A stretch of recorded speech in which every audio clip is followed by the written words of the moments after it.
നമസ്കാരം, ഞാൻ Vishnudath. Chemmanur International Jewellers Kaumudi ഹെഡ്ലൈൻസിലേക്ക് സ്വാഗതം. Powered by Fortune Industries, presented by Baba Easy English in association with High Sleep Mattresses. കുരുക്കുമുറുകുന്നത് ആർക്ക്? കൊച്ചിയിൽ നടിയെ ആക്രമിച്ച കേസ് അവസാന ഘട്ടത്തിലേക്കെന്ന് സൂചന നൽകി കൂടുതൽ മൊഴികൾ പുറത്ത്. സുനിൽ നാദൃഷയെ വിളിക്കുന്നത് കേട്ടെന്ന് സഹതടവുകാരന്റെ മൊഴി. താരത്തെ വിളിച്ചത് ജയിലിനുള്ളിലെ സെല്ലിൽ നിന്ന്. കാവ്യമാധവന്റെ ലക്ഷ്യയിൽ ഒരു സാധനമേൽപ്പിച്ചെന്ന് സുനി ഫോണിലൂടെ പറയുന്നത് കേട്ടെന്നും സഹതടവുകാരൻ ജിൻസൺ.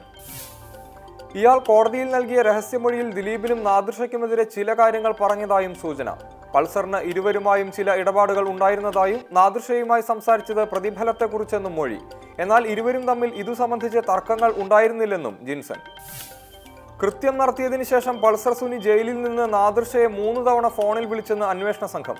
ഇതിൽ ഒരു സംഭാഷണം 8 മിനിറ്റോളം നീണ്ടെന്നും രേഖകൾ പരിശോധിച്ച ശേഷം ഉദ്യോഗസ്ഥർ. കേസിൽ താരങ്ങളുടെ ചോദ്യം ചെയ്യൽ ഉടൻ ഉണ്ടാകുമെന്നും സൂചന. ദിലീപിനും നാദൃഷയ്ക്കും പുറമെ 2ാം ഘട്ട ചോദ്യം ചെയ്യലിൽ കാവ്യയുടെ അമ്മയും. നീക്കം കൂടുതൽ ശാസ്ത്രീയ തെളിവുകൾ ലഭിച്ച സാഹചര്യത്തിൽ. മൂവരിൽ നിന്നും കൂടുതൽ തെളിവുകൾ ലഭിക്കേണ്ടതുണ്ടെന്നും പോലീസ്. പൾസർ താരങ്ങളെ വിളിച്ചത് നടി ആക്രമണത്തിന് ഇരയാകുന്നതിന് 10 ദിവസം മുൻപും അതിനുശേഷവുമെന്നും അന്വേഷണ സംഘം. പിന്നിൽ ആരെല്ലാം?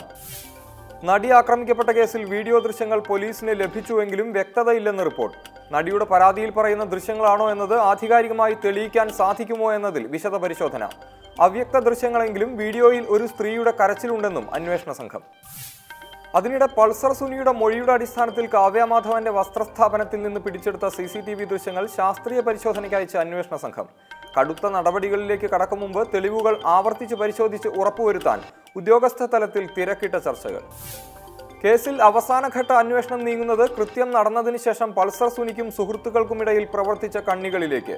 അതിനിടെ സംഭവവുമായി ബന്ധപ്പെട്ട് ദിലീപിന്റെ മാനേജർ അപ്പുണ്ണി നൽകിയത് എഡിറ്റ് ചെയ്ത ഫോൺ സംഭാഷണമെന്ന് അന്വേഷണ സംഘം. യഥാർത്ഥ സംഭാഷണം ഹാജരാക്കാൻ ഇയാൾക്ക് പോലീസിന്റെ കർശന നിർദ്ദേശം. യാക്കോബായയ്ക്ക് തിരിച്ചടി. കോലഞ്ചേരി പള്ളിത്തർക്കത്തിൽ യാക്കോബായ സഭയുടെ ഹർജി തള്ളി സുപ്രീം കോടതി. നിർണായക വിധി 1934 മലങ്കര ഭരണഘടന ശരിവെച്ചുകൊണ്ട്. മലങ്കര സഭയ്ക്ക് കീഴിലുള്ള പള്ളികൾ ഭരിക്കേണ്ടത് ഭരണഘടന അനുസരിച്ചെന്നും നിരീക്ഷണം. ഉത്തരവ് കോലഞ്ചേരി, വാരിക്കോലി, മണ്ണത്തൂർ പള്ളികളിലെ തർക്കത്തിലെങ്കിലും മലങ്കര സഭയ്ക്ക് കീഴിലുള്ള എല്ലാ പള്ളികളിലും വിധി ബാധകം. യാക്കോബായ സഭ കോടതിയെ സമീപിച്ചത് 1913 കരാർ അംഗീകരിച്ച് കോലഞ്ചേരി പള്ളി ഭരിക്കാൻ അനുവദിക്കണമെന്ന് ആവശ്യപ്പെട്ട്. കോടതി വിധി സ്വാഗതാർഹമെന്ന് ഓർത്തഡോക്സ് സഭ. കലഹം കൊണ്ട് പ്രയോജനമില്ലെന്നും വിധി സർക്കാർ നടപ്പാക്കി തരുമെന്ന് വിശ്വസിക്കുന്നതായും മാർത്തോമ പൗലോസ് ദ്വിതീയൻ കത്തോലിക്ക ബാവ. വിധി അന്തിമമല്ലെന്ന് യാക്കോബായ സഭ. ചിറകുവയ്ക്കുന്ന സൗഹൃദം. പ്രധാനമന്ത്രി നരേന്ദ്രമോദിയുടെ 3 ദിവസത്തെ ഇസ്രായേൽ സന്ദർശനത്തിന് നാളെ തുടക്കം. ഇന്ത്യ ഇസ്രായേൽ നയതന്ത്ര ബന്ധത്തിന് 25 വർഷം പഴക്കമുണ്ടെങ്കിലും ഇന്ത്യൻ പ്രധാനമന്ത്രിയുടെ ആദ്യ സന്ദർശനം ചരിത്രപരമെന്ന് ഇസ്രായേൽ പ്രധാനമന്ത്രി ബെഞ്ചമിൻ നെതന്യാഹു. ഇസ്രായേലുമായുള്ള ആയുധ കരാറിൽ നരേന്ദ്രമോദി ഒപ്പുവയ്ക്കും. 3 ദിവസം നീളുന്ന സന്ദർശനത്തിൽ ഭീകരവിരുദ്ധ നീക്കത്തിന് ഉപയോഗിക്കാവുന്ന ഡ്രോൺ വിമാനവും നിരീക്ഷണ ഉപകരണങ്ങളും വാങ്ങുവാൻ ഇരു രാജ്യങ്ങളും തമ്മിൽ ധാരണയാകും.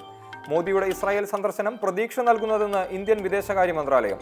പലസ്തീൻ അവകാശവാദം ഉന്നയിക്കുന്ന മേഖലകളിൽ പ്രധാനമന്ത്രി സന്ദർശനം നടത്തില്ലെന്നും വിശദീകരണം. Chemmanur International Jewellers Kaumudi headline സമാപിക്കുന്നു. Powered by Fortune Industries, presented by Baba Easy English in association with High Sleep Mattresses. അടുത്ത ഹെഡ്ലൈൻസ് 1 മണിക്കൂറിന് ശേഷം. നമസ്കാരം.